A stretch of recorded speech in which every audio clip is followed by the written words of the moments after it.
Let's talk to Steve Woodcock. He is a financial markets trader. Morning to you, young Steve. Morning, Nick. Right, you've been trading the currency markets forever. Let's kick off with an easy one. Cable made a new high. Everyone went long. The headlines were Nomura's and the like, calling up to 148.50. Everyone was crowded long, I'm guessing, as it made those new highs and straight back down. Mr. Carney, Brexit, and the list goes on. Where did it go from here?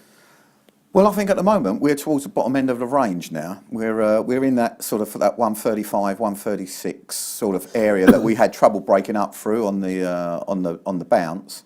And like you say, everyone went in above 144 and 143s and stuff like that, looking for higher levels. But I think, we spoke before that sterling is going to be a victim of any kind of news. Any kind of news is going to be perceived as bad for sterling. Anything about Brexit, Carney, whenever he seems to speak, doesn't imbue confidence.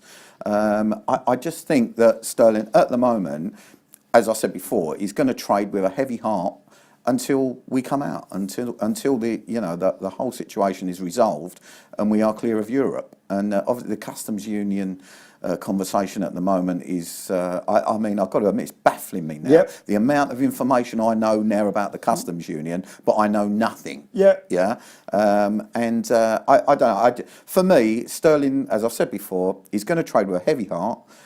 But we're bottom end of the range. We could look typical cables, like I've said to you before. Cable trades different than any other pair. You've always said that. And it's like you say, you get these spikes and these dips that come in it that you look at the chart and you go, oh, what a sucking art after the event. But at the time, sterling will look bid as you like, and it will look like there isn't a seller around, and pretty much as it was up there, but like I say, everyone was calling it up. The way that I trade, when everyone's saying it's going up, that's when I say to myself, well, it ain't, is it? Okay, so bottom of the range on that. Euro dollar. Now, we had somebody come on recently and say they thought that euro was going to appreciate, and I looked at the charts in the simplest form, and I saw what I considered to be a big topping pattern, and the charts absolutely called it spot on. Where do we go from here on euro dollar? Well, the thing is, we're coming into we've hit the first level, 118.20. I've mentioned it on here before. Is quite a big level because that was on the same again on the way up. Look at your charts there. They're the pivot points. But the main pivot point for euro dollar is something like 114.5. We've got levels before that. We've got 116.40 and 115.60. But the big pivot level is 114.40. So that's below. It's another one of those, where we were in an uptrend for the euro and everyone was calling it up. And I was seeing so many on LinkedIn and on various systems. I was seeing so many sort of reasons for the euro to be going higher. Yep. And it was an obvious trade. And I kept looking at it thinking, as I said, I came on here 125, 126. That's the level. And you've got to be careful there and look at what it does. Let it do some work. And what did it do? It started to come off. Down. There you go. And but we're at the first point of support here. Yeah. But it's same. I think we're coming into a different sort of trading period. I think what we've done, we've had a dollar strength period. Yeah. And we haven't traded the dollar per se for probably 2 or 3 years. Okay. But we're trading the dollar at the moment. Okay. Now what I think we're going to be coming into over the next 6 or 7 months is an interest rate scenario, and you're gonna have to start looking around now at what is happening in interest rates, because Europe's pricing in I think a 75% chance of a move in June. Tomorrow, who knows what's happening with us?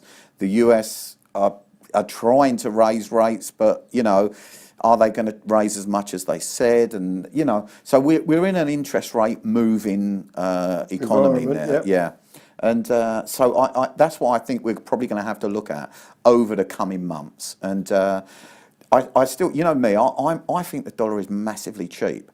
What I've noticed of probably the last 3 months, Trump isn't getting lambasted for everything that he says. Okay, he had a year of everyone telling us he's an idiot. Yeah. Now, don't get me wrong. I know he's obviously just pulled out of the Iran situation, yep. But he sticks to his word generally, and I don't see so many people coming out now saying that, oh look, he's an idiot. Oh, look what he's done now. Look what he's done.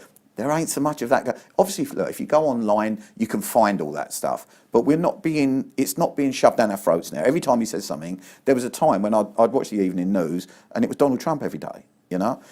We're not getting that now. And we're not getting, you know, I think he's getting a little bit, I'm not going to say people are changing their view of him or anything like that. I think he's actually gradually building himself a little bit of a platform, and he's doing a few things here and there that people can't have a go at him about, you know. So for me, I think the dollar's cheap. I like what he's doing, some of the things he's doing. So for me, I'm thinking the dollar's going higher, and I'm a dollar bull. But there's technicals and there's fundamentals, and I think you're going to have to watch both of those at the moment. Right. Well, let's wrap up with the dollar yen. Obviously, that's been on a tear recently. Still dollar strength ahead? Well, same again. You know, we had that, as I said before, that 105, 106 area when everyone was saying, no, we're going down to 100, and that's where it bounced from, and it's bounced very well. It's struggling. I mean, it blipped above 110, you know, 110.02 or 04, something like that. And then we've eased off just below 109. We're currently at mid 109s. It's the dollar yen. It's one of those where it's another one of those, play the shorter term range, keep your stops in, and wait for a break. I still, for me, 110.50 is important. So if we see 110.50, I'd like to see what the reaction is around that area, because for me, quite an important technical level. Support comes in 108 and 108.60 now. You know, it's a range trade. I personally would like to see dollar yen trade higher. If it trades higher, it'd be easier for me, because that's the way I'll be looking at it. If it comes off, I'm going to have to adjust my trading style. But for me, I think dollar yen is too cheap. And I actually think it should be, well, I personally think it should be 140.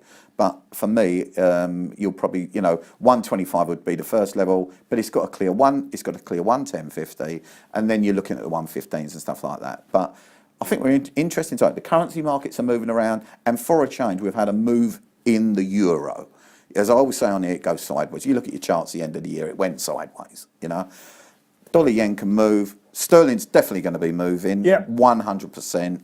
Euro's seeing a little bit, and I mean, you've got Canadian dollar, you know, Argentina just raised rates to 40%, haven't they? And you know, there's a lot of stuff going on, and there's things to look at. There's money to be made. And so, is this an easier period to make money at the moment? I know it's never easy. No, but it isn't. It isn't easier, because you're getting, you know, on any news these days, any kind of really important news, you get whipped around, and I keep seeing all these people with different strategies and whatever that go. The one that I always love is the people that go, they go long and short. Yeah, well, you're flat. You know, and I saw one the other day go, long and short on numbers, and you know, there's so much stuff going on. Yeah, but no, it isn't easier. It's not easier to make money. Probably the easiest way is the trend's your friend, and you know, you get on the trend, then fair enough, you add to your position.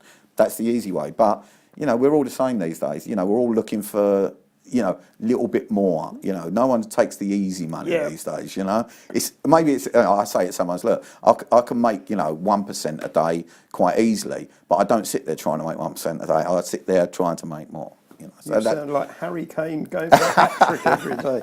On that note, Steve, great to see you. Thank you.